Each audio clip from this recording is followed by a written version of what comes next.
Madalyn and I tried to record an episode, and then just like the SD card was dying. Oh, my grandma's calling me. We'll call you back later. So now we're at Walmart getting a new SD card. Hopefully this episode will come. Okay, bye, kisses.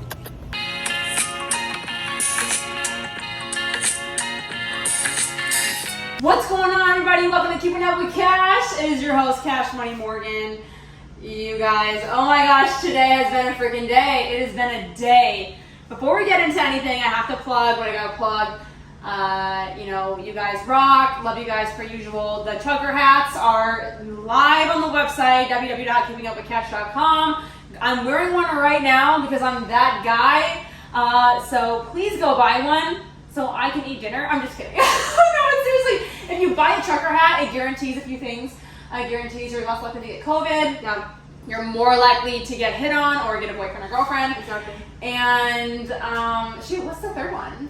It's the best holiday gift of the holiday season. The best holiday gift of the season. Like, forget Valentine's, Christmas, Hanukkah, Thanksgiving. Like, get your friend, get your significant other trucker hat. Your boss, your coworkers. Oh my gosh, yes! The homeless guy on the street, he needs a hat. The rain. Come on, you guys, get these trucker hats. Also, a big shout out to my girl, Brie Lamb, for the dope tapestry of the Keeping Up with Cash.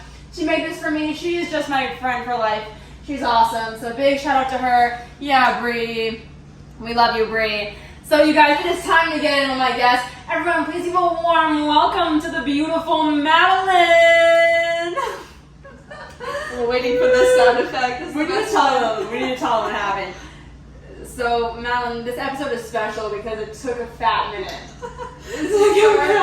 Third try, best try. Anything worth doing right. That's right. We literally tried recording, and then my SD card was having issues. We had to go to Walmart just to find out that I could have deleted all the files. That was why don't dads answer their phones on the first Dad, call? I love you, but sound up. Call back with $20 too late. That's right. We did get some fire Chinese food from Panda, so this needs to be sponsored by Panda. So good. Yeah, this podcast is sponsored by Orange Chicken. Orange Chicken and fried rice, for real. So Madalyn and I actually met back when I was serving at a country club. We kind of vibe. Yeah, shout out to Highland Springs. You know what it is. We only hung out for a bit, but you got some big things going in your life right now. Can you just tell us a little bit of where you grew up and what you're currently doing? I am from the Springfield area, so I'm from Nixa, 10 or 15 minutes south, out of South Springfield. Graduated high school in 2017. Immediately went to college in Miami, at the University of Miami. That was a good time. Yeah. And then hung out there for a minute after undergrad, thought about what I was going to do with my life, and decided to move to LA, kind of on a whim, substitute taught for a minute. Ended up back in the Springfield area because I decided in my time in LA that I was going to be a lawyer. And so right now I'm studying for the LSAT, working a little job, hanging out with my friends, kind of resetting because I know that law school is going to be 3 pretty hard years ahead. Yeah. Dang, you guys, Madalyn's a queen. She's, if you go to her Instagram, she's literally a local world traveler. You're oh, this girl is a vlogger, influencer, for sure. So can you just talk about, all these places you live? How are you able to do that? Physically, financially? Was it hard to kind of bounce from, LA, Miami, all these places? Yeah, in a way, I feel when you're young, the way people say you kind of feel invincible, there is a certain amount that's well, I can't fail. I'm young, I'm smart, I'm awesome, I can do all this. Most of this time, I have been 100% supporting myself, and so I feel you have to be thrifty if you want to go out and do things, and you're young, and you're paying your own way. So things like Miami, that was just a matter of where I applied to college, but then through that, I got the chance to live in Chicago for a summer, lived right across the street from Wrigley Field, and that was just friends of friends. People gave me the connection. Next, I studied abroad, so I lived in London. That had a little more preparation and work to it. I actually got to move there with a boyfriend at the time. We studied abroad together, and that had to do, get my visas together and everything, but still, just a little bit of preparation, which is hard because I'm kind of a procrastinator. I'm kind of all over the place, but I got it done. And then I lived in LA twice now, and both times very revealing, but I've just kind of felt once you're an adult and you pick the place that you're going to live in, I want to know that that's the best place, the place I put down roots, I want to be sure. Right. So I've kind of been taking a little taste test of all the big cities. Yeah, for sure. I totally feel the same way. So out of all the places, what did you like the most? London for sure. London big time. There is this quote about London that says, when you're tired of London, you're tired of life. Like there's nothing left for you on earth, and it's because it really is like, you know, the theater tickets, their equivalent of Broadway, like $10. You know, the bus double decker, like the drink's really good. The people very cosmopolitan, like someone who's Polish on one side and someone who's Australian on the other side. And I feel like it's living in the big cosmopolitan city of Earth. It's kind of tricky to get there if you're from the U.S. and you want to live in the UK. You really got to do some finagling there. So maybe that's something that would happen in the future. Maybe I'll get married, I don't know, to the Lord or something. But it's just nice to visit too. Into existence, for sure. Call me Prince Harry. I'm number 2. Bro, Prince Harry, I'm Team Harry, bro. He's so fun. Like, he's supposed to put like a book out this fall, and him and Michelle Obama got into a whole like war about whose book was going to come out whose days. And I assume it's some kind of tell-all. And then the Queen died, and I'm like, what's going to happen with this book? My gosh, would you put out a book talking bad about your grandma's family right after your grandma dies? No, right? Yeah. I wonder what's going to happen there. Shoot. Anyway, but London, love you long time. I might have to read the book. I don't even be like reading like that. Now I gotta read the book. I'm imagining Prince Harry and Michelle Obama like dominating like the New York Times best-selling list. Oh my gosh, amazing. Okay, so something exciting about your life right now. You recently just did something amazing. Will you please tell my people what you just said? Absolutely. I am a contestant on an episode of ABC's Press Your Luck. It's a game show they had around in the 70s for a minute, and then kind of went dark, and they brought it back as a second iteration. And what happened is I was just living in LA, substitute teaching. It's actually kind of a funny story, and I was in some Facebook groups for like people who are broke and people who need work. Wait, do they have that for Springfield? I'm sure they do. It was called like Gigs, Freelancers, and everybody else. Like that was the name of the group. Oh and my somebody gosh. posted there was like, hey, I cast for this show, and if you've ever wanted to be on a game show, you know, this is probably your chance. And I commented, I'd love to try this out. And so we set up a time to talk, and I actually went to Universal Studios the next day as part of my substitute teaching job, and I dropped my phone off a roller coaster, and it's gone, like in the roller coaster, and I'm like, oh no, my game show man is on that phone, and I can't answer him. I can't explain to him why. Right. And so that whole weekend goes by, and I'm like fighting with Universal, trying to find my iPhone, get my phone back. I pick it up on Monday morning from the office, and this guy has called me, the producer, like 16 times. And I was like, I blew it for sure. And I call him back, and he says, Madalyn, I've been waiting for you all weekend. Like, we're going to interview you right now. Are you ready? And I'm in the parking lot on my way home from Universal, all in a mood, because I had to get eating your soft pretzel, trying to like figure out. Oh my gosh, losing your like phone is so embarrassing. I can't think of a greater L that you could take on a roller coaster than to take your phone on it and lose it. And so right then and there, he's like, you know, we really like your personality, we like the way that you talk. They mostly kind of, in those first stages, are looking for, is this someone that can handle being on stage in front of a studio audience and won't completely freeze up? Because it's not the case for me, but I met a lot of people in college that was like, if you put me in any kind of crowd, like that's it, game over. I'm like, not me, I love crowd. Oh my gosh, I play for the crowd. And they were like, every kind of stuff of the way something was funny is, if you would make a little joke or a little quip, which I do, I like to quip, they'd be like, oh, that's good, keep that in. I was kind of like, what does that mean? And they're like, that means when we shoot the final episode, this joke that you made in your interview, would we kind of like you to say something similar on TV. And so if I made a joke about how, like, I don't know, my family hated to camp, but like I took them camping every year, they were like, make sure that you say that. Like when ABC comes on, I was like, that's very interesting to see kind of how it works behind the scenes. Yeah. So just lots of interviews, and then eventually they were like, who would you maybe want to come with you to LA to be on the show with you? And so I submitted my mom and dad. So do you go with family? Is that how that works? Or? So I lived there, and they were initially casting contestants from local, so that was me, check. But then once they have invested a significant amount of time into background checking you, checking your socials, make sure you're good to go, they'll say, okay, who would you like to come and support you on the show in the event that you went to the final rounds? I submitted my parents, and they're like, okay, we're going to talk to them on a Zoom call. I was like, I cannot think of anything worse than my parents on a Zoom call with the producers of this game show. What are they going to say about it? You know? I don't even know if they know what I did for a living at the time, which is substitute teaching. And like, what? My mom probably would have been like, yeah, she was supposed to be a doctor, but now she's a substitute teacher. So like, she can't be trusted. And I guess it went well enough. They called me back, and they said, okay, we're going to keep the ball rolling. And from that point, it was probably like another month of just calls, and then it was going for boot camp. At every point, they say, you know, we could still cut you. At every point, you know, don't get excited. You are replaceable. They said, don't tell anybody, don't post anything about it. You'll we'll send you home in a minute. And so the day that I came in and it was like hair and makeup and everything, I was like, I still can't even let myself get excited yet because they still could come up and be like, actually, we decided you're bad for TV. You gotta go. Someone in the boardroom doesn't like you.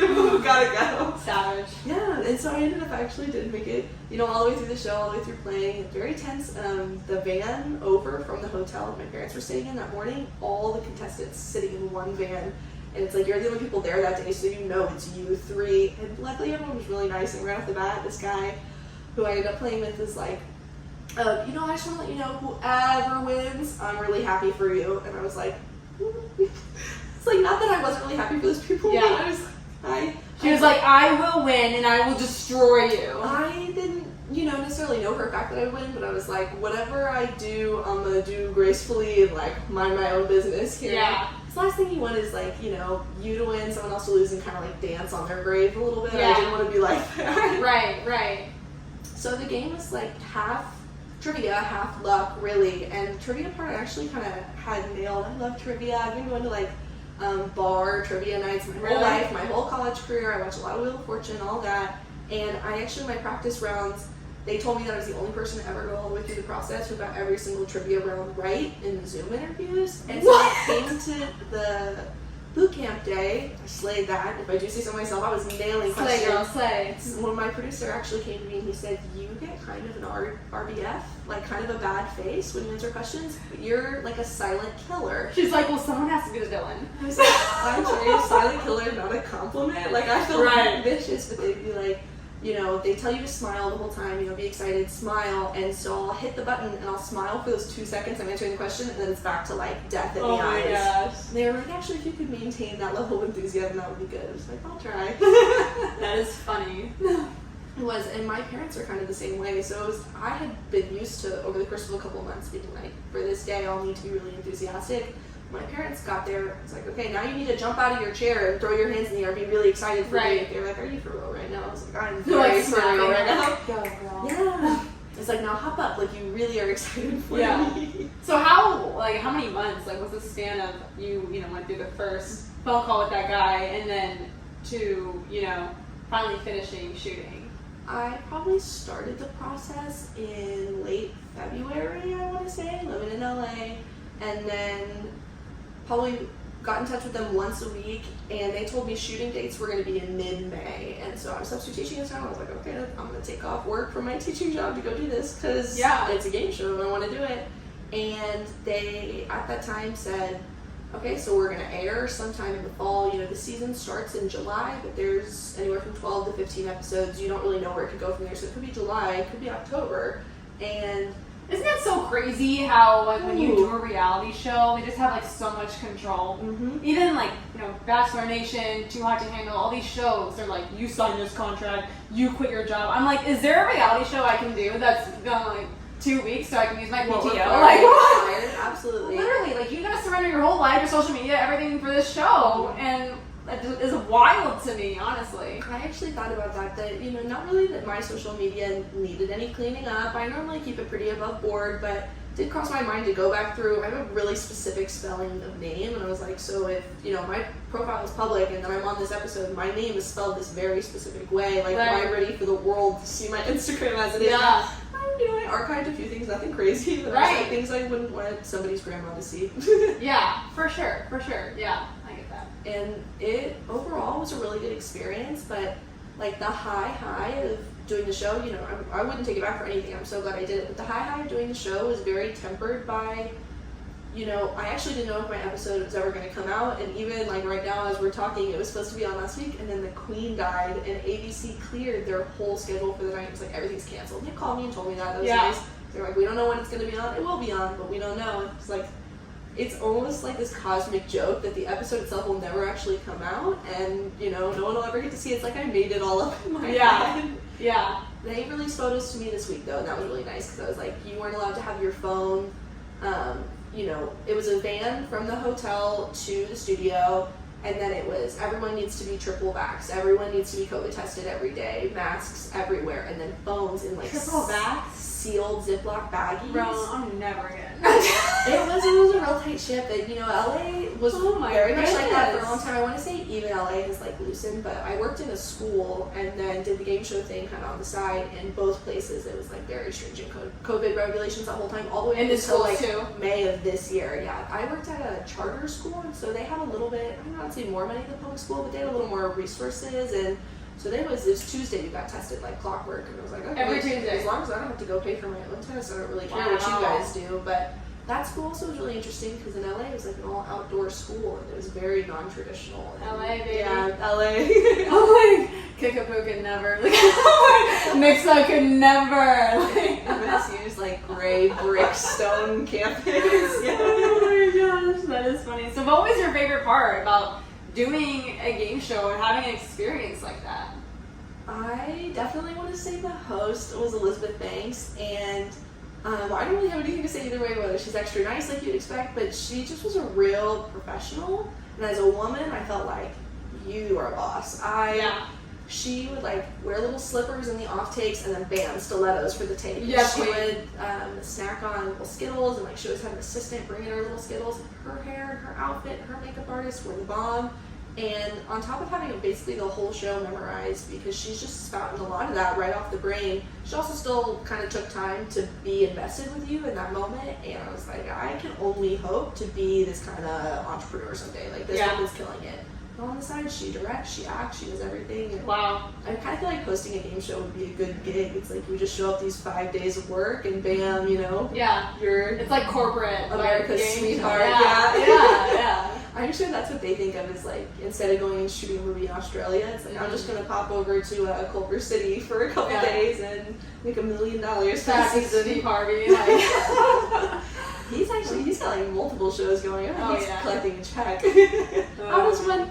It's sad that Oprah's not around anymore because that's really how you become a personality. Is you go on Oprah and then right. Yeah, Ellen's not on either. So. Oh no way. I mean, it's a Drew Barrymore show. Yeah. Like, what's Kelly Clarkson's show? I don't. The Titans have fallen. Really. Yeah. It's Oprah. We need to Ellen. make our own show. Keeping Up with True. Cash going broadcast. Wendy Williams is gone too, so it's really like Wow. the whole OGs are all gone now. Man, they need some new queens out there. So pull up. You never know. You never know.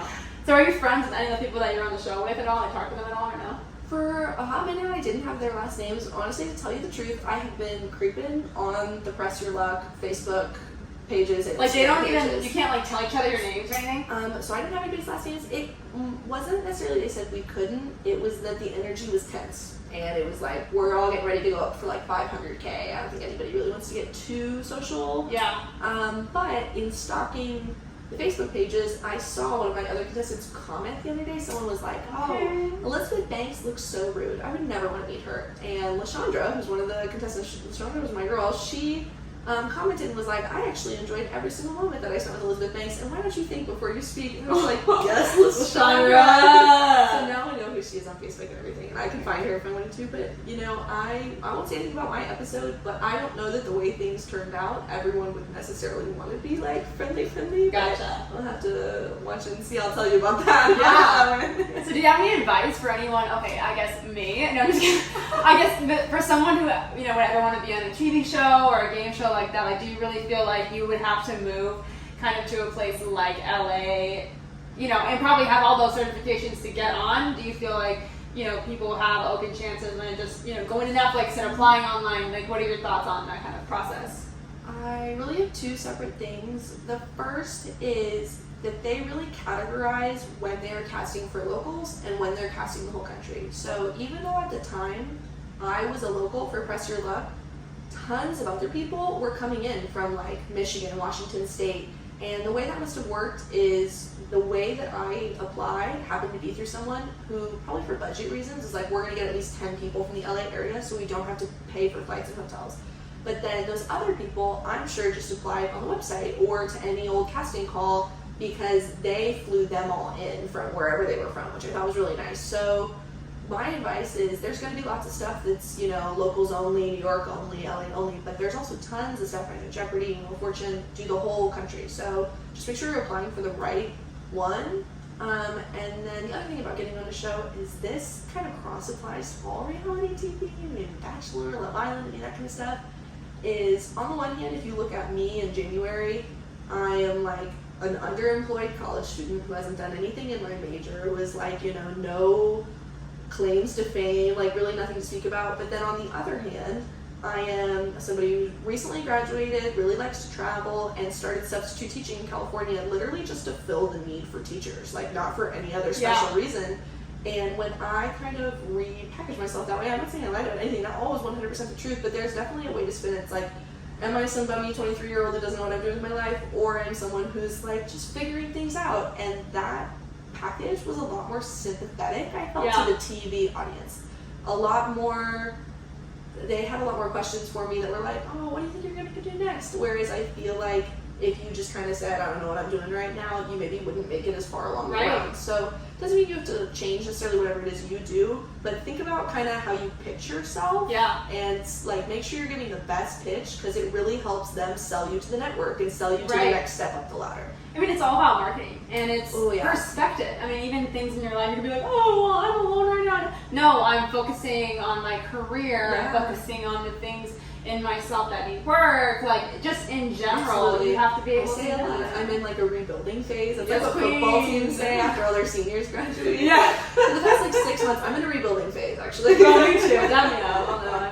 Oh, we had to hit the high five on that. Absolutely. Because this whole new apartment, this is the first podcast in this apartment. And I was telling Madalyn, I was like, first of all, this apartment is the size of a shoebox, but it's my shoebox, so I'm obsessed with it. And I wasn't going to show this, but I'm going to show her, you know, YOLO swag money. My neighbor, so you can't even see it, but like I have these fat windows, and like literally 20 feet away, there's like a boy who lives in the other apartment, and he has big windows too, and it's giving Taylor Swift, You Belong With Me. Like I was telling them, I'm like, I mean, this guy looks like he's a sophomore in college, but he plays the keyboard, and I'm just like, we could be friends. Like, should I put a piece of paper up and say, hey, like, tacos? Wanna come by? Please let me know, because I'm not out here like we need to be together and fall in love. I mean, if that's God's plan, I'm not gonna get in the way. I mean, we're also neighbors. Whenever you meet somebody, you literally can sit on the couch, turn eye contact with this man. Yes. He's got the full curated meal. He's got like 64 coffees ready to go. Oh my God. Morgan thinks his mom bought that for him. I really do. I think it's a green flag. Yeah. And it's one of those things where the Kardashian season hasn't come out yet, so not that I'm like a creeper, but I'm just like sitting in my apartment and I look over the window and it's kind of like reality TV because he's just doing his thing, I'm doing my thing. I don't know, so let me know if that's weird, but updates to follow because I think it's kind of intriguing. I think so too. I might have to go back over and see what's going on with neighborhood. Yeah, we'll make it a series or something. So you're back in law school now that, you know, the show's gonna drop. You know, how has the return to Springfield been from doing all of these, you know, traveling, game show, just like these really like adrenaline rush type things, and now you're kind of back in Spring Vegas. How has that been?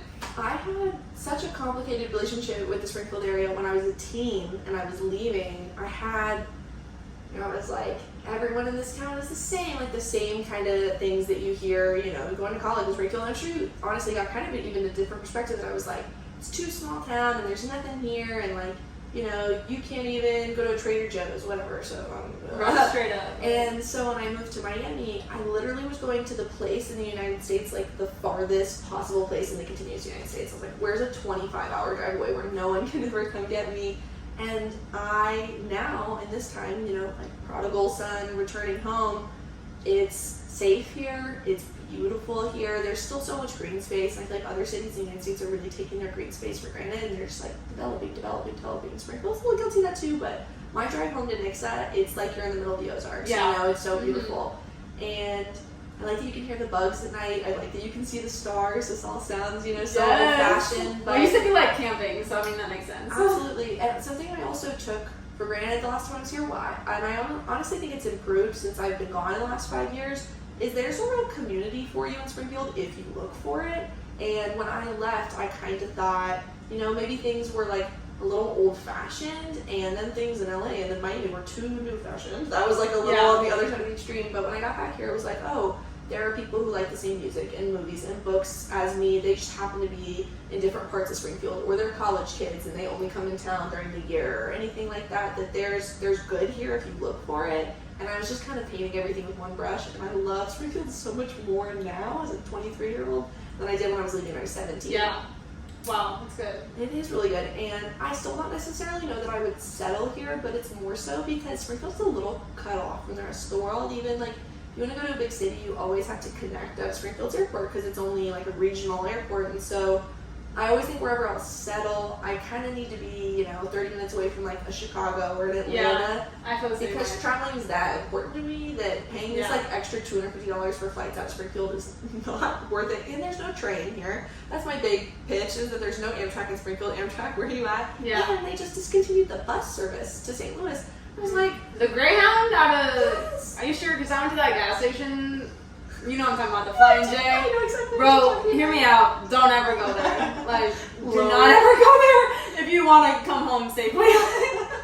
And so it's like, Midwesterners, we can drive for a hot minute. I could drive 2 hours, don't get me wrong, Right. but We'll hate our lives, but we'll do it. You know? But somewhere that's like maybe got, ferry boats, trains, planes, like the whole thing. I want to feel connected to the world. Yeah.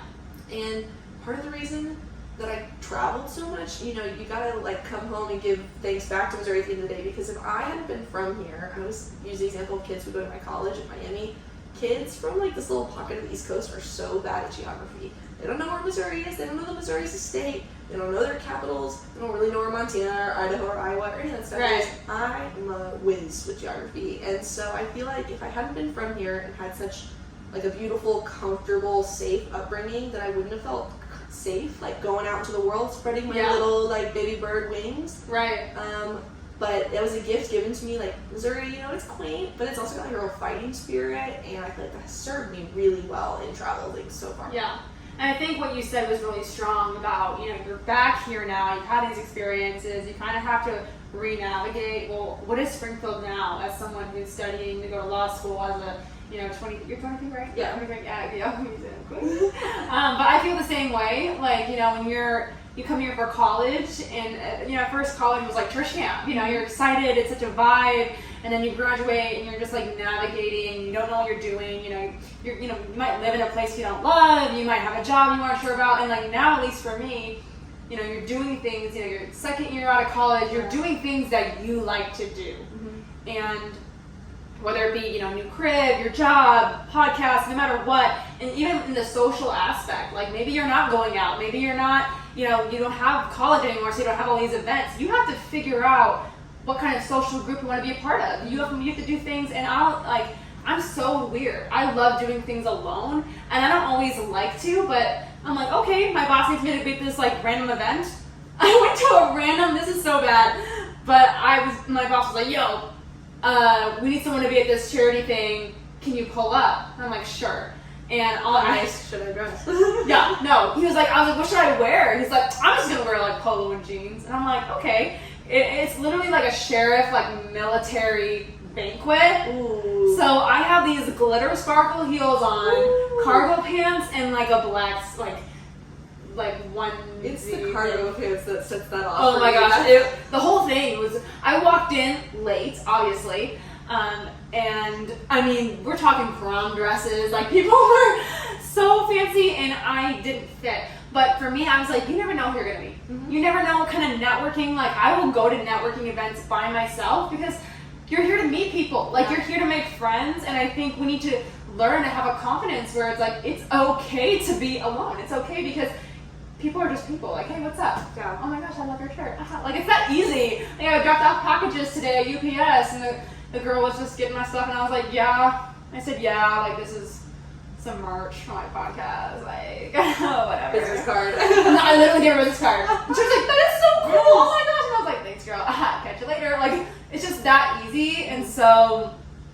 Like, go do that, If you don't, you're older now, things are different. Like, you have to kind of create your new life, like your new social vibe. And I can't even really claim it as my own advice. That would be not true. But this is secondhand advice from someone that I really look up to, that I went to high school with. And he said something along the lines of, the sooner you start failing, the sooner you can start succeeding. And I was 100% big perfectionist as a teenager, big perfectionist. I honestly went to college, not to say like I burned out, like I didn't try hard or anything, but in high school it was like merit. Like, where can I get a ribbon? What club can I join? I got to college and I kind of was like, I'm gonna study movies. Like, I'm gonna skip class on Fridays. Like, I really kind of let it all hang out a little too much. But since then, like I said, it's hard for me to start projects even because I'm like, the idea that I might do bad on this project is so horrifying to me that I don't even want to start, and I'll take a 0 and fail just to not have to face the fear of like doing a bad job. Wow. And this person who I really look up to is an entrepreneur, and so he's only 24 years old, and he's probably had 6 or 7 businesses already like fail or already start and do okay and sell. And if you, at the time, he looked like a fool because it was like you're failing when you have to show for it. But now he's 24 and he has the business experience of like a 35-year-old, and you're kind of like, who's laughing now? And I definitely, if someone had given me that advice like a while ago, I'd been like, oh, fail, whatever. And now I'm like, you know, it can seem really daunting to do your taxes or to start your own business or to move to a new city, but it's kind of like the faster you go ahead and try it, you know, the faster you can fix your mistakes, and all that experience goes towards good stuff in the end. So, yes, 100%.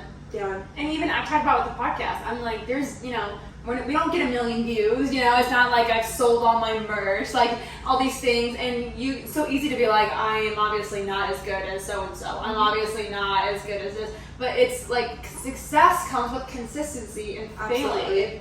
You know, you miss 100% of the shots you don't take when you're seeing Michael Scott. Like the best podcasters, the best YouTubers, like Mr. Beast, like the ones you've heard of, all those podcasts, you know, many of them are 10 years old already. Right, yeah. So it's, you know, sure, it would have been awesome to start when you were, 15? Like, right. No, I wanted to be a kid, you know? I say, like, the second best time to start is now. Yeah. So, like, you now, by having the podcast going at this point, you're already beating all these people who haven't started yet, you know? Yeah. And then in 10 years, if you're a top dog of this other kind of podcast, someone's going to look up and start because you started. So, right. It actually takes a lot out of it. It takes some huevos to start this podcast. Yo, swag. I even say the way that it started was I tried to schedule it and I accidentally clicked publish. So I was like, all right, well, I guess the podcast is happening. So both feet first. I even tell my friend, he was like, oh, I'm so proud of you. Like, you're just killing it. You're doing all these things. And I was like, look, man, I have no idea what I'm doing. It's just like autopilot. Like, we're just doing it, you know? You just gotta keep going. The time of year that you started putting up podcast content, I just remember being like, I really like her branding. Like, I think her branding's popping up. Because like, it tracks with exactly what I knew about you as a person, which is like, I think one time, I hope you're okay with this word, very like early on in meeting you were like, I'm a little bougie. And I had never heard anyone like proclaim that so loud and proud. You're like, I'm a little bougie. I wear my sunglasses out on the golf course while I'm driving the golf cart. I do. All right. So I saw your podcast, I was like, this is the natural next step for her, I think. Oh my gosh, thank you, Queen. Like, we know the vibes. Absolutely. But even with dating too, when we talk about like you miss 100% of the shots you don't take, we were actually talking about this because, I mean, one, we both kind of feel like Springfield is not the ideal dating scene. Yeah, the pond is shallow. And if you think I'm wrong, then literally send us like your like nephew's phone number. Like we just don't. But I think it's that thing where a lot of times guys feel so scared to get rejected that they don't even try. And then as women, we're sitting here like, well, what am I supposed to do? Like, I'm supposed to pursue you. I'm supposed to ask you to take me on a date and be the man. Like, it's such a hard, awkward position for both people. And I don't know, like sometimes these guys are like, well, I want to wait to make sure we're really good friends. And I'm like, bro, but like, what happens if I get the ick by then? Like, like dude, you gotta act fast. Like, I'm not gonna say like it didn't exist the last time I was dating, but the last time I was really out there playing the field probably would have been early college. And there wasn't the word for the ick for some reason when someone There wasn't. It was like we all knew. It was a girlfriend who told me, you know, everyone heard it from somebody. The first person was like, oh, you gave me the ick. And I almost didn't even have to ask because that word, you almost know what it means. You're just like, what does that mean? They're like, oh, you know, it's when you just don't really like and you it like anymore. cringe. And I was like, you've cursed me by telling me what the ick is because now that you have a name for it, it's like I would be having like a first date with someone and I'm like, cargo shorts, like ick. But the 70s girls are so crazy with the ick. Like I feel like I get the ick from ickable things. But I saw on TikTok this one girl was like, when you're on a first date and you can't find a parking spot, ick.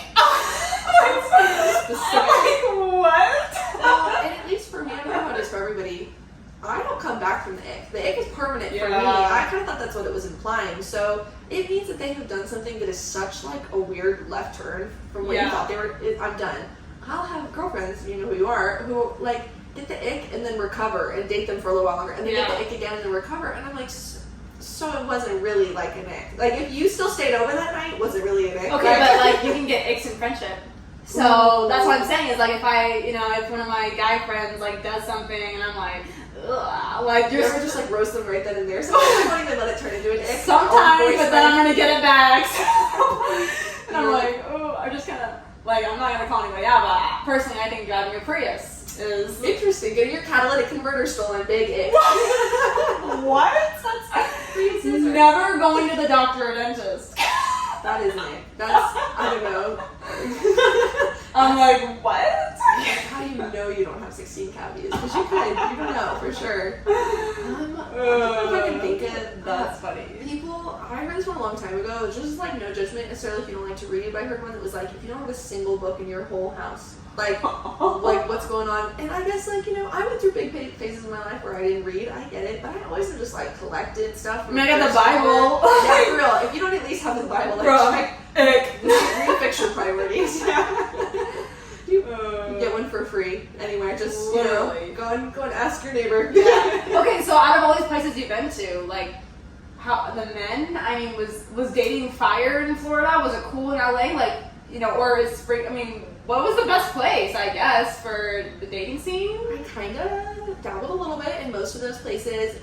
In London, the nice thing, I'm sure the London guys are the best. Free and cheap and easy stuff to do. So it's not like, oh no, you don't have a car, I don't have a car, how are we ever even going to hang out? It's like, okay, you pop this bus and I'll pop this bus and we'll meet up and we'll buy $6 tickets to go see a movie tonight and then we'll go get pints for £1 and you'll just spend all night out like having fun. And Alamo could literally never. And also, in case you have a thing for accents, which I do, like London is really the city for you because in Nixa, in Springfield, I'm mostly going to meet other people from here. A good mishmash of college kids, but the foreigner community is limited to like hockey imports and things like that. And so in London, it's like everybody's an import, really. Like almost everybody's actually from there.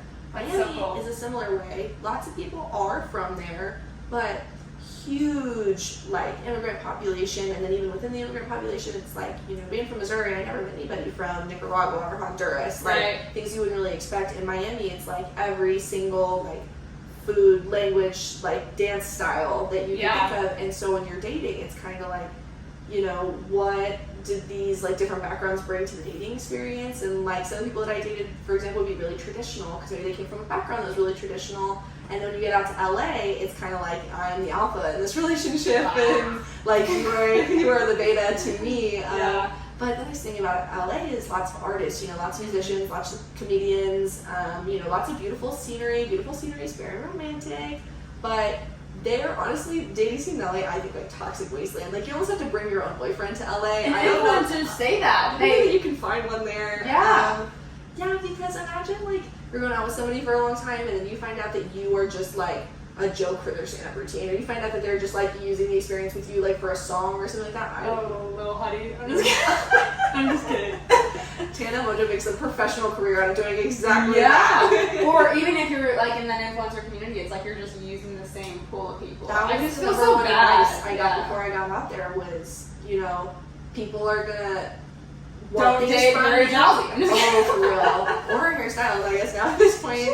People were like, people are going to use you for things, and you can try and get involved in that too. You can try and use people for things you want to, but always really keep your guard up because you don't know what everyone else wants from you. And that's a big thing. Miami, London, LA to home. I've always stood by the friends you make here are like, come change your tire in the middle of the night friends. That's how Missouri is. Come pick you up from the bar, come bail you out of jail. Like, I know their parents, they know my parents. There's a real bond there. Like, they're real ride or dies in Missouri. And, in LA or Miami, like, you could have somebody, not tell you that your apartment got broken into for, like, a week or two. And you're like, what? Are you even really my friend? Like, if you're like that? Yeah, so the people here, that's another thing that I really miss about Missouri. And the other places, I'm sure there's good communities there, but Missouri just grows them good. The Midwest grows them good. I think I'll probably end up with lots of Midwest friends and maybe a husband in my day. At least one. So obviously, I was going to ask you, like, dating life, but we already talked, but we discussed a little bit.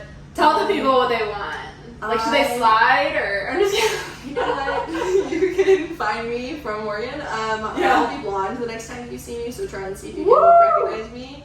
I would like to date. I'm open to dating. I kind of feel like you know, as a woman, there are different parts to you, and the romantic part or like the flirty, fun, feminine part is a big one. And if you kind of don't date for a while, I feel like you lose touch with that sexy energy, because it's like, well, I'm supposed to be sexy all by myself in my apartment, which I can do. You know, I can read a book and like have a nice night. Right.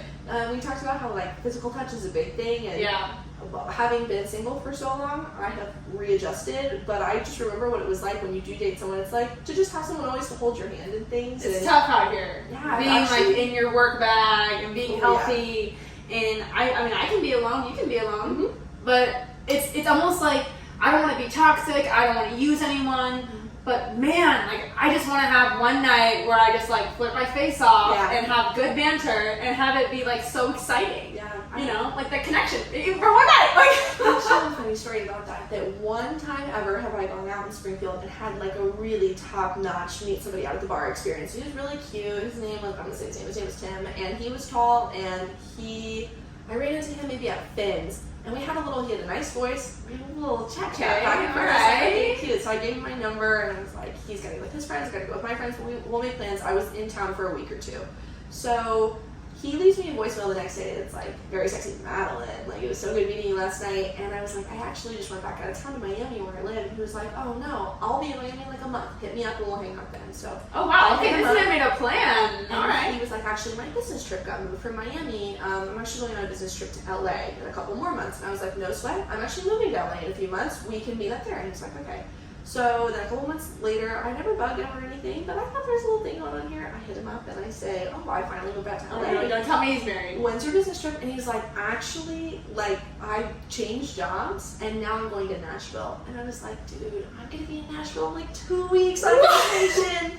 And all that said and done, like, we never met again in person. And I really don't think he was like playing me or anything like that. It was just bad, like one by one. So you guys never saw each other in Nashville? No, Tim from Finn's. If you hear this, you hit me up. That's crazy. But he left me one really good voicemail, and I think I'm gonna hold on to it forever because new ringtone. I like the way he said my name. You know, exactly. I love that. Yeah, I love that. It was that was my last experience. Hope. You know, I don't hope like just anybody mid or mediocre comes around, but you know, like somebody smart, somebody I can laugh with, somebody who even makes me want to think about spending less time with my girlies because I really love them. It's got to be a high standard from there. For sure. I'm obsessed with that. So obviously, you know, we're very similar. We both have crazy lifestyles. What is a crazy experience you've had? Do you have anything where you're like, this is actually nuts? I do have one of those. So when I was very first moving cross country from Miami to LA, which is 50 hours, if you do all of that total, I took my little sister with me from Missouri. So you drove? Yeah, I drove it all over. Shout out to Subaru. Those are my Subaru. Yeah, so I've done, you know, medium. Missouri, I'm just kidding. Florida. Subarus are eco-friendly. They are if if you get the nice gas or anything in them, which I cannot afford. That's funny. And so driving to LA, we get there that first week. It is my second time having been out there, but it's my sister's first time. And as big sister priority, I'm like, I want to show her a good time. I want to show off a little bit for my sister in the big city. So I signed up for this website where you can kind of get tickets to shows. It's kind of similar to the game show thing. You know, you just sign up for, you hope it goes well. And I signed up that David Letterman, who's one of my OG favorite talk show guys, does this show on Netflix called My Next Guest Needs No Introduction, and they're these long-form interviews, and they're normally with Serena Williams or Barack Obama, like real heavy-hitting. Yeah. So I signed up for this. Me and my sister get tickets. I'm like, no way. They don't tell you who it is. It's a surprise, and you get COVID tested. You go wait in this parking lot at 7 in the morning. We go in. It's only like 15 people in this little comedy theater. David Letterman comes out. We still don't know who the guest is. Oh my gosh, how exciting. And my sister and I are really excited. We know we're going to be on TV, and they get on the mic. David Letterman, he says, and my next guest is Willard Carroll Smith Jr. And I was like, who is that? That's stupid. Who is that? And it comes out, and it's Will Smith. And I was like, no freaking way. Wait, is this pre or post slap? Pre-slap. Oh, my sister and I look at each other, and we're like, no way, that's Will Smith right now. And he comes out, and him and David Letterman. I'm sitting as far away as I'm sitting from Morgan on this couch right now from David Letterman and Will Smith. I'm not even kidding you. I'm front row, me and my sister, and we are agape, aghast this whole time. We're like, can you believe this? And he talks for like 2 or 3 hours, and he is unhinged in this interview. I liked it. Don't get me wrong, but it's like it's an hour about how he's got issues with his dad, but they're cool. but issues with his dad, and then an hour about Him and Jada? how he tried to rebuild his family and it's going okay, and then another hour about how he did a lot of ayahuasca in the jungle. And while I thought all those things were interesting, I don't think I would maybe talk about them in like an interview for millions and millions and millions of people. Right. And so the Oscar thing happened, not even like a month or two later. I was like, I'm not gonna say I saw that coming. But he was, like, the glue was coming undone like a month or two ago, and I saw the writing on the wall. And then when the episode came out, which it did, it's on Netflix, that's my second. So, like, did you see yourself on TV? Yeah, I could see the back of my head. What? My sister's a wrestling star. She's got really curly red hair, and so I'm like, that's my little righty hand right there. But then I'm right next to her, and need my roots done, and that, whatever. And they put a little disclaimer on the front that was like, we just want everyone to know we filmed this before the slap, and we don't stand by the slap, and whatever. And I just remember thinking, like, I just was nearby this man, and now he's driven his career off a cliff. So I hope he's well. But that was another thing in LA that, like, I don't know, just put your name in for things, just sign up for things. You'll be so surprised at who calls you back randomly. Can't hurt. So it's almost like you're saying, like, if you go to LA and you have initiative to get on a show, like, you pretty much have a pretty good chance of getting on something if you just apply it yourself. So, a lot of emailing, a lot of handshaking, that kind of thing. But and availability, it sounds like. Oh yeah, it's definitely a step up from, it's like a train station with like a million like terminals going to other directions. Like the only thing about Springfield is you can either get bigger in Springfield or you can kind of feed your way into some other bigger city. Lots of people go to Chicago or Dallas or whatever. But if you're in LA, it's like there's tons of work in LA and you can do anything, you can go anywhere. And I think that's how they get away with it being so expensive and crowded and stinky and all that, is that the opportunity does go crazy in LA. It's wild. I liked it there, but I actually don't think that's one of the places that I would go back. Even though it's for entertainment, it's really poppin'. I love entertainment, but you and I, like, talk about Florida, we talk about New York is very cool. Honestly, Canada's high on my list. Okay. Like Vancouver. I mean, they produce like Drake and JB and Shawn Mendes. I'm like, sheesh. It's like where they shoot a lot of TV shows now too. Really? Like, everything about ABC Family was always in Canada. A lot of the CW Riverdale's in Canada, and so I'm like, wow. If I could get some kind of good gig up in like the BC, I would live there. You're cool with cold weather? Yeah, I lived in Missouri my whole life, and something about Miami, they say it thins the blood in your veins, and you get kind of... But Missouri is not like Wisconsin. That's what... Not like the polar snap, negative 40. No. Let me tell you, give me a few years to afford a Canada Goose jacket, and then I will... I was gonna say, I could totally see you in like some cute snow pants and type stuff, and like all the cold weather in the world, once I can get one of those really bougie jackets. Right. Yeah, I had like the full ski set, but then go down like the bunny hill, you know? I actually have never skied before. Skiing is kind of terrifying. In college, it always kind of seemed like it was really just a vehicle for drinking. Like people that I know, they would ski for a little bit of the day, and then it would be like party, hot tub, après ski, all this crazy stuff. But I think that like the skiing itself really sounds like the fun part. Yeah. And I would be like the last one out at the end of the night, and I don't care that you get hurt. I feel like it's a tradition to go out and sled every year and get injured, so that's what I'm going to do. See, sledding is chill. I mean, I've skied, like, there was this one time, I'm going to call my guy friends out, like, we all went skiing, and I'm like, I just only have ever skied, like, once or twice, and, we went to, like, Nordic Mountain, and it's kind of, they have, like, double black diamonds, and I'm like, guys, I don't know where to go. I'm like, just go on the ski lift and go to the top. I just done like the blue hill, and then you go to the top, and it's like a double black. Ooh. And I remember trying to go, and then literally like facing death. And I think I like slid down and almost like hit a tree. Oh. I mean, skiing is cool. Cross country skiing is probably really cool. I feel like if I would have learned snowboarding younger, that would have been my vibe. But skiing can be really scary. Like, no one talks. Like I'm 10 out of 10. I would rather surf like the rest of my life and give up snow because I'm not afraid of water like that. Surfing was really high on my list of things that I wanted to do in LA. The same way as Miami, both places are probably like 20 minutes away from the beach. So, you want to get out there as much as you can, but it drops down to like a couple times a month or every weekend. And surfing in California is no joke because in Miami there's no waves. You're at one of those Florida beaches. But you got to Malibu, which is where people surf, and I'll watch waves like pick people up and smack them back down on the ground. I can swim. Don't get me wrong. I can swim. But with that level of ocean, I think I need to wear like a life jacket or something. I think that I need more protection. Because do you ever see that movie Blue Crush growing up? That was one of my favorites. It was such a sweet, like little 2000s rom-com type movie. It was a girl about a surfer, and in that movie they very like visually show her like hitting her head on the rock, and I was like, am I just supposed to get over that and get back in the ocean? Like, you're joking. Bro, seriously, me after Soul Surfer, I was like, you're telling me there's no sharks in this ocean? Like, also made that movie about Blake Lively where she was like stuck on a rock and attacked by a shark. That shark was nuts. Yeah, that was crazy. Well, is there anything that you would have done differently? Whether it be, you know, any of the places you lived, or, you know, the game show, or, you know, any part of your just kind of past life in the past couple years, or even now? Is there anything that you're like, oh, I just wish I would have done this or whatever? That's a really good question. Thank you. I'm just kidding. I thought of it myself.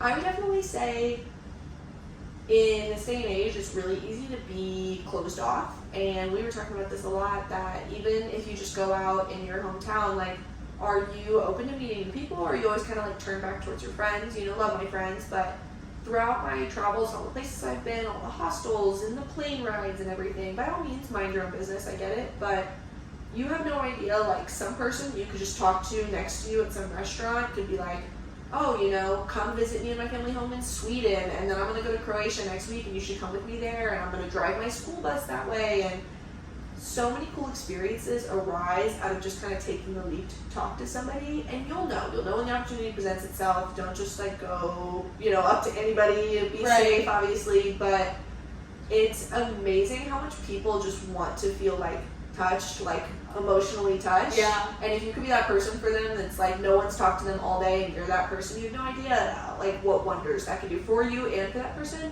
I don't think I started having that mentality until, honestly, the last, like, 6 months. And now, you know, I still got hopefully 70, 80 years left to be that way. Yeah. But I've got a friend who will go out at the beginning of the night with no plans and will just go where the night takes him. Yeah. Like, you know, playing pool with Puerto Ricans, and then going shuffleboarding with grandmas, and then getting on a boat, and then going to play beach volleyball. And he always comes back and is like, I just feel alive. And I think I would like to do more of that, and I wish I hadn't. You know, you only know what you know when you know it. So. That's right, 100%. 100%. And we're all just figuring it out. And that's, you know, it's a great skill to know. And something I like to do a lot is, like, when I go anywhere, I'll like ask people their name. Like, shout out to my girl Lisa and Rochelle from Sephora. Like, I went there and we just hit it off, and now this is so bad, especially if you have a shopping problem. But when I go to the mall, it's kind of like when you go to Europe and you have friends in Greece, you have to, like, stop and see your friends. It's like disrespectful. You're friends with your girls at the mall? Not just that. So when I go to the mall and you're in Springfield, if I don't stop by Coach and Sephora, and then I think it's like, there's like one more store. If I don't go in there and say what's up to, like, Arizona and Andrew and Michelle and Lisa, it's like disrespectful, you know? And so, but I just am friends with these people because I go in there and I'm like, oh my gosh, hi, like, your vibe, what's your name? And then you just create this kind of relationship. And I think we need more of that in life. Absolutely. And it's like, the more stuff you do, I love online. I think the internet is a super powerful tool. I'm not knocking it whatsoever, but you definitely can tell. You just like look at the people around you. People are missing a little human interaction. Oh yeah. And we like to do what we can. We like to provide that, you know, friendship or emotion or anything like that, you know. Even a little wink, little smile out of the town, I don't know. Yeah, for sure. Well, as we're closing, my last question before I do my usual thing, is there any advice you would give to someone who would love to be on a game show someday, or even excel? Because I don't think you can tell us how you did on the show, right? Right, not officially. You can tell us, But it'll be on Hulu pretty soon. Pretty soon. You better tune in. But is there any advice you would give to someone who maybe wanted to be on a game show, or like when you're on there, like the kind of attitude you should have or mindset? I would definitely say, don't put all your eggs in one basket. Not to say, like, you know, you won't get the one that you really, really want, but let's say there's, you know, 20 game shows filming every year. They will, for 1 week period, probably every single one of them, put up their little, we're looking for people, please apply. If you stay on it, on the websites, on the Facebook, or even if you watch the shows and they run the little tag at the end of the episode, you know, we're taking people for Jeopardy right now, or that kind of thing. If you continue to put your name out there for those, like, someone will call you back. Someone on my season of Press Your Luck, who I met in the boot camp, was like, I actually applied for this, like, before the pandemic, and Wow. my name just got like shoved in some pile somewhere or in some file, and that they just called me this January, almost 2 full years later, and were like, we saw you and we liked your stuff. So, I can't promise like everybody will get it, but if you think about, there's 20 game shows and every episode needs like 5 to 10 contestants. There's hundreds of thousands of episodes being made a year. Yeah. There's definitely a chance of you getting into something if you want to. So I'd say, study up your trivia, watch a lot of the show, really be true to yourself, be super enthusiastic. That's a big thing. I can be a little deadpan, but I turned it on for the show. She's so fun. I don't know what she's saying. And like, keep your eye out, and then when the time comes, like, really pounce on it, because I think lots of people could find success that way. There's always new shows, always looking for people. That's right. That's awesome. Like this one. Yeah, I'm always looking for people. You know the vibe. Well, thank you so much for coming on. So, keeping up with Cash, we love to end the show every single way. Fave quote, fave song, and what would you like your legacy to be? Awesome. She's like, oh shit! Thanks. My fave song, I don't know why this is the only one that's popping in my head, but it's a favorite, it's a stan. The song Live Like We're Dying by Tim McGraw. Okay, yeah. It's like, I don't know, this guy gets this diagnosis, and, he's talking to himself. Are you like a context song person?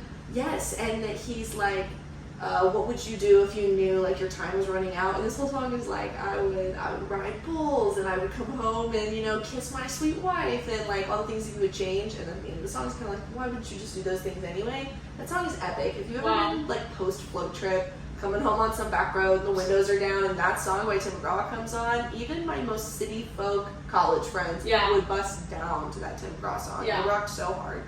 And country music grows on people. I did not like country, really. And now look at you. I'm like, okay, Morgan Wallen, like, what's up? Yes! Well, country music now is not your grandmother's country music. That's definitely true. And my favorite quote is actually the anniversary of it today or yesterday, that JFK talks about how we're going to go to the moon. He's kind of speaking for the country, and you think now, like, I don't know, it's so difficult and hard now for presidents to really like speak with one voice and really like say what everyone's thinking, but he's talking about the moon, and he says, we chose to go to the moon in this decade and do other things, not because they are easy, but because they are hard. And I always remember hearing that and be like, that's ridiculous. And the older you get and you hear the saying like if it's easy, everybody would do it, or that kind of thing, that I don't know, to kind of challenge yourself. You like to do things that are tricky, and I just felt like that really hit the nail on the head, that if it's worth doing, then it's worth like going through the battle to do it. Love JFK. Shout out JFK. Wow, that was, man, that was so good. I feel like I need chapel credit, like, wow. That was so good, what? Yeah, that's powerful. And my legacy.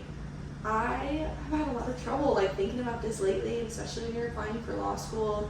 You're really trying to pitch like, who am I to these schools, and like you try and deal with the rejection of what if I tell them everything about myself and they say, I do not want you at my school. It's kind of humbling, but I really think my role is to connect people to people. I've always felt that way with my friend groups. I feel like I'm going to be that kind of lawyer that I kind of feel like I speak everybody's language, and I feel like I'm down to ride, I'm down to hang, and that I always hope that when people think of me, like they think as someone who is easy to be around or good to be around. And if I died and had some people talk at my big Irish wake, that there's gonna be kegs. I would feel really well remembered if people talk that way about me. That's awesome. No, that's awesome. Well, thank you so much, Madalyn, for coming on the pod. I mean, you're so cool, and keep it up with Cash. Keep it up with Cash. Like, what an experience, and I'm so excited to see what you're gonna do. And just, you need to know that, like, in 3 years, you'll be my lawyer. I hope so. Yeah, when we cut that movie deal, like, you're gonna be in the conference room. I hope so. Thank you so much. Keep it up with Cash. Thank you so much, Morgan, for having me in your apartment all day long. I had a ton of fun. There was no one else I got to get Chinese food with, and that's on period. So, thanks so much. And to my listeners, you guys know I love you so much. I have so many things that I'm planning. I am kind of planning like a 1-year podcast party. We've touched on this a little bit, and details will come. Again, if you want a podcast hat, get them while we still have them. They're very limited quantities. I'm excited to eventually roll out some more merch, but I kind of want to be able to get rid of some of the inventory. Like, buy your kids a gift. You know, treat yourself. Like, comment if you think that Brynn should invite her neighbor to the When You're Oh my podcast party. I am pro. I'm yes. I'm thumbs up. You guys let her know. Okay, it was so funny too because I was telling her, I was like, I am an Aries and I love attention, and I feel like I'm not trying to creep on this dude, but I'm always looking over there because these windows are huge, and I feel like he never looks at me. And you know, I usually don't care, but like, what the heck? That takes the amount of time. Mind my business. You have to have to not look at your neighbor. Who's got totally open windows. I know. Mind blowing. Anyway, he's gonna come to the 1 year podcast party. It's just driving me nuts because I'm like, bro, when someone who needs attention does not get attention, it is like you're driving me insane. But seriously though, I love you guys. I love when you reach out to me, whether you took something from the episode or you're going through something. My Instagram, I'm always an open door. I love to be able to talk. I'm always here for you. And again, if you want to start your own podcast, go ahead and use my link at the bottom of this episode. All right, love you guys. Bye.